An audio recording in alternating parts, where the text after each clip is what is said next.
Presidenti Amerikan Donald Trump ka bërë deklarata të forta ndaj Kubës, duke thënë se Shtetet e Bashkuara po çlirojnë Kubën vetëm disa orë pasi ish presidenti kuban Raul Castro u padit në SBA për akuza të rënda vrasjeje.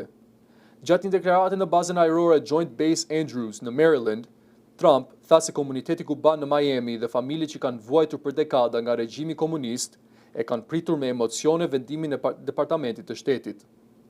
Shumë njerëz kanë vuajtur në nivele që pak kush mund t'i kuptojë.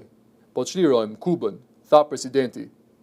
Trump deklaroi më tej se momenti aktual është historik për shumë kuban emigrant që kanë pritur prej më shumë se 65 vitesh ndryshime në ishull. Ai shtoi se Kuba ndodhet në krizë të thellë ekonomike dhe sociale, me mungesë ushqimesh, energjie dhe elektriciteti.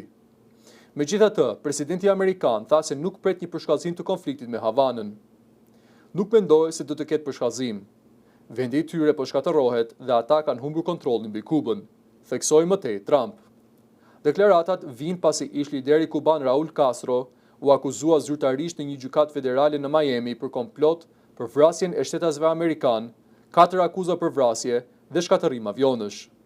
Çështja lidhet me incidentin e vitit 1996, kur avion ushtarak kuban rrëzuan 2 avion të një grupi emigrantësh kuban, duke shkaktuar vdekjen e 4 personave.